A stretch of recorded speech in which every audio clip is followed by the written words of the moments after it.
Halo teman-teman semua, kembali lagi bersama saya Bang Bun, tentunya di channel kesayangan kita, Novel 88, masih di cerita yang sama, sekalang beras peninggalan suami. Penasaran bagaimana ceritanya?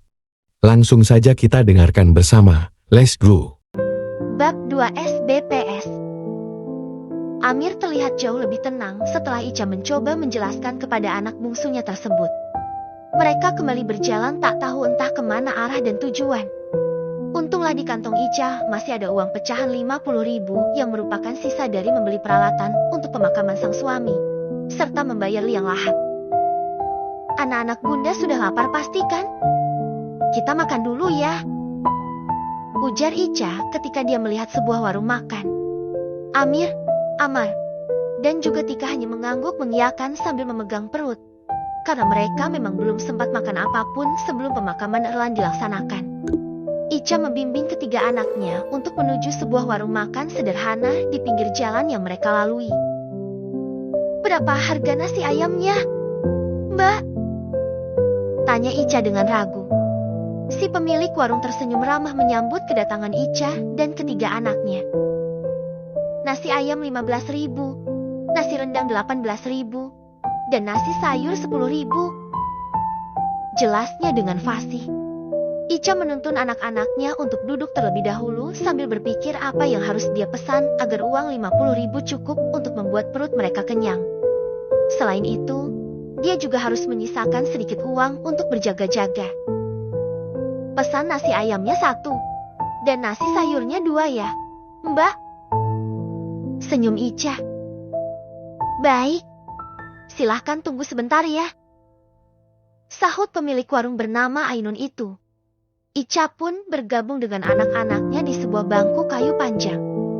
Dia meletakkan sekaling beras peninggalan suaminya di samping kursi. Beberapa menit kemudian, makanan pesanan Ica sudah diantarkan oleh Ainun.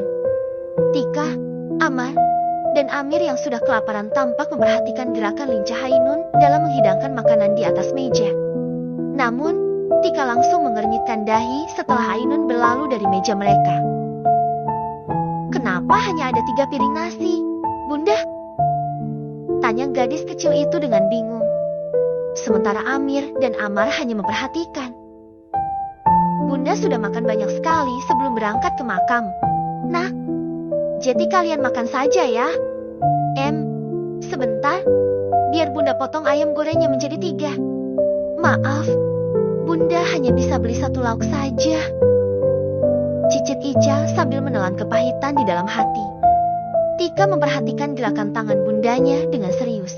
Ayam bagian dada itu dibagi rata dalam 3 potongan kecil. "Silahkan dinikmati, sayang.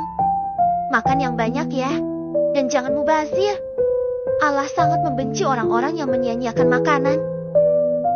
Tidak ada bantahan apapun. Tika, Amar, dan Amir mulai membaca doa makan yang Ica ajarkan. Kemudian langsung menyantap makanan yang ada di depan mereka. Ica menelan ludah melihat anak-anaknya makan dengan begitu lahap.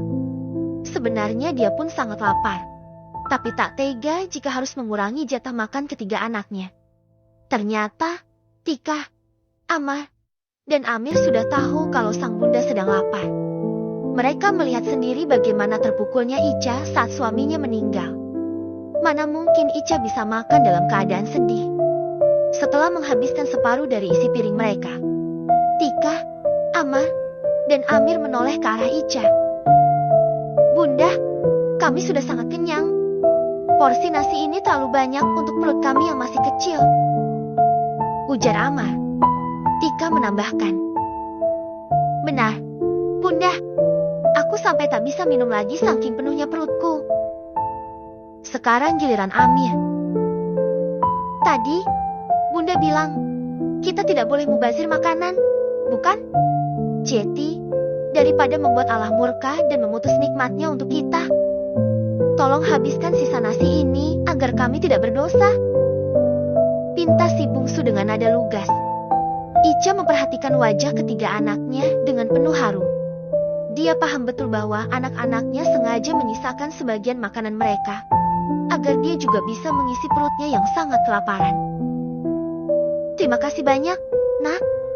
Bunda akan menghabiskannya," mengangguk Ica dengan air mata yang sudah menggenang. Setelah ketiga piring di hadapan Ica kosong, dia memanggil si pemilik warung karena hendak membayar. "Jeti, berapa semuanya, Mbak?" tanya Ica sambil mengeluarkan uang dari dalam saku celananya.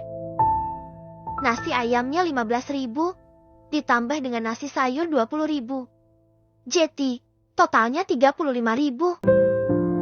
Ica mengangguk, lalu menyerahkan selembar uang yang dia miliki kepada Ainun. Wanita bertubuh ramping itu segera menyerahkan uang kembalian sebanyak 15.000 kepada Ica.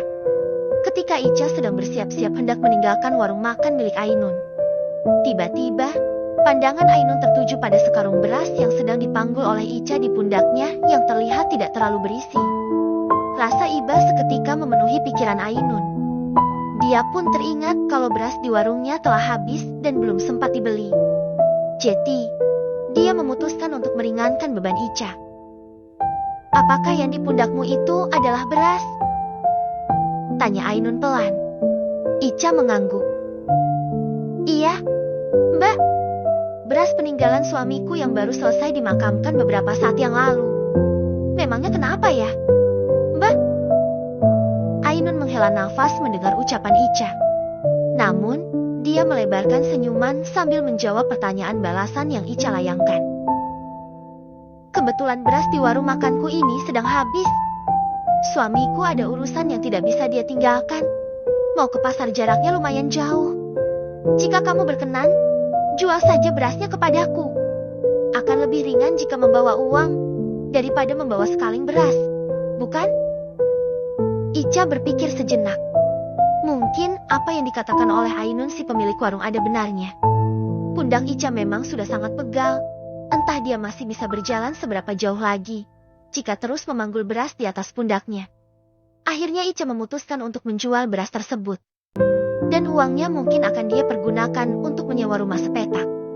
Kecil tak masalah, asalkan ada tempat untuk berteduh dari panas dan hujan. "Baiklah, Mbak. Aku akan menjual berasnya kepada Mbak," angguk Ica. Senyum sumringah terpancar dari wajah Ainun. Dia tak harus bersusah payah ke pasar untuk membeli beras, dan dia pun sudah membantu meringankan beban Ica. Dengan sigap, Ainun berjalan ke arah lemari tempat dia meletakkan dompet hasil jualannya. Lalu, mengambil uang sebanyak 300.000 rupiah. "Ini uangnya. Apakah cukup?" tanya Ainun. Ica menghitung uang yang diberikan kepadanya, lalu tersenyum hangat. "Ini sudah lebih dari cukup, Mbak. Biasanya suamiku membelikan beras ini dengan harga 280.000. Jawab Ica apa adanya. "Ah, hanya lebih 20.000. Anggaplah itu untuk ganti ongkos," senyum Ainun. Ica senang sekali mendengar hal itu. Setidaknya ada tambahan 20.000 untuk mengarungi kehidupan baru bersama ketiga anaknya.